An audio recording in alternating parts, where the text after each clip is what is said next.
This is KOLD News 13 Now Sports. And welcome back. I'm Dave Cooney. It's a rarity of sorts, but a lot of you Wildcat fans out there may have been cheering for Sun Devil, and it's a great story. Phil Mickelson pulled off what his caddy of 21 years called his best round of golf ever. That dude's been golfing a long time, so that's significant. Final round of the British Open today. All right, enough about the face. Let's talk some football. Sure like that. Yeah. Yeah, now last time Rio Rico had more than 3 wins in a season. Who writes this stuff? I don't know. The Backstreet Boys were still a thing. Aren't they still a thing? I don't know. Okay. No, but now the Hawks have found life under a second-year head coach. A 26-year-old second-year head. You know, if there was a roundtable discussion surrounding NFL coaching challenges, Bruce Arians might have the one-upper. Now, last year he took over a Colts team coming off a 2-win season with a rookie quarterback and a head coach sidelined with cancer. End result, playoffs. This year he moves across the country where he's the full-time boss for the first time, taking over a 5-win team in one of the toughest divisions in the NFL. End result, we're just getting started. And we're right in the middle of the honeymoon stage with Bruce Arians' maiden voyage in the desert. All right, guys, you know, for years on Saturdays, you popped on the TV, and in Tucson, you got to see Antoine Quezon every Saturday. Now he's back in the desert. You got to watch him on Sundays now, but you get to catch him every week. And actually, here he is, just getting through your first week of Cardinals camp. And welcome back. I'm Dave Cooney. The word conservative and the name Rich Rodriguez aren't exactly synonymous with one another. And when asked about coach's approach to this week versus NAU, Rich Rod hints there will be some changes. And to his defense, there was no reason to air it out versus an inferior opponent and show more than you had to.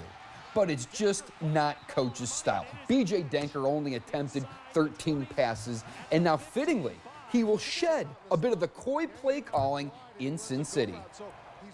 I tell you what, this is just impressive. Not the light that just exploded, but the Miami Heat haven't lost consecutive games in 5 months, and they didn't start tonight. Game 3 Eastern Conference semis, it was all Miami. LBJ had 22, and the Heat take a 2-1 series lead. Dave, I am hot. The lights, it was like the movie, The Natural. I just hit that one out. We had a light go. In the big leagues, Patrick Corbin has been perfect. He was 7-0 coming into the day. Randy Johnson was the only Diamondback lefty to do the same. No lefty has been 8-0. And Dave Cooney also here and got a chance to catch up with Tiger after he took some practice rounds at the golf club at Dove Mountain. He's joining us now with more, and we can't wait to hear how it was, Dave. I mean, come on, though. To Kilbury, what's Tiger got that Skills doesn't got? I mean, come on. They didn't get that true. This is true. That's right. No, it was. It's always an interesting day when Tiger shows up. But I mean, come on. What's the percentage on the number of people who have got to play golf with the president? It's got to be under 1%. Tiger actually, not everybody's Tiger. Tiger actually said he's got to golf with 2 presidents. He also golfed with President Clinton. But I want to show you the entrance that Tiger made today. And of course, this place, it really does come to life when Tiger gets here. Now sports. D-backs at AT&T Park again tonight, and you know, seagulls have become a major problem here, especially this weekend. Biologists and park officials, they can't get rid of them. It's a problem. What's not a problem? The Arizona Diamondbacks. Giants shut them out last night in Arizona. They're going to limp into this one with a 3-11 road record in their past 14. And seeing Matt Cain doesn't make that any more comforting.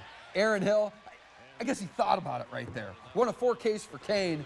And then when we go bottom 5, now Josh Colmenter came in for relief, and Buster Posey, he likes that pitch. I think that's fair to say right there. A 2-run job, 4-1 San Fran after that. Arizona would rally, though, when we go bottom 9. Martin Prado finds the open real estate along the right field foul line right there. It drops. 1-run game after this. So then we got Cody Ross having a chance to play hero in the same place he became a Giant hero. Not tonight. Giants go for the sweep tomorrow. And with the Dodgers win, by the way, Arizona's NL West lead is just a half game as we sit here right now.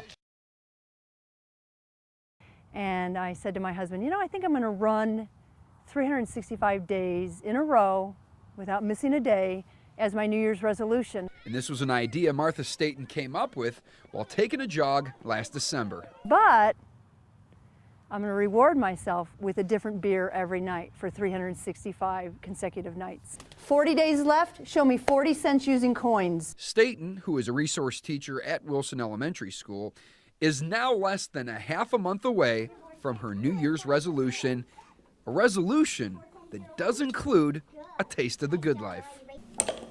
I can drink the beer at night guilt-free because I know that I ran that morning or will run tomorrow morning.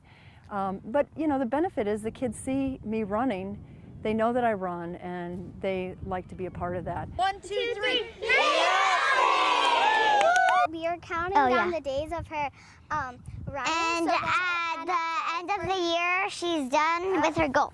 And when she's done with her goal, we're going to have a big party. The 57-year-old told me she averages around 3 to 4 miles a day, which starts at around 6 a.m. in the dark. However, she also added a mile during the day as she has now introduced distance running to some of her students.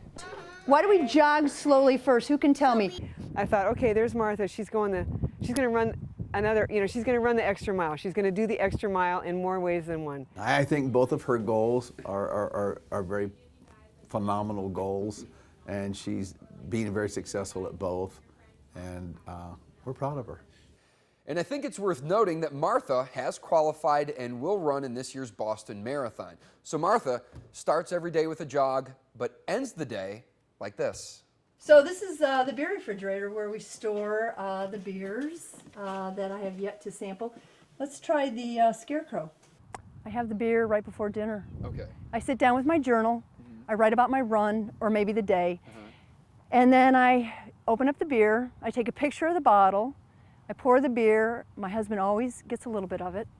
And she does get a little help from her son, who just happens to be the editor of Draft Magazine, and he helps her with choosing the next batch of brew.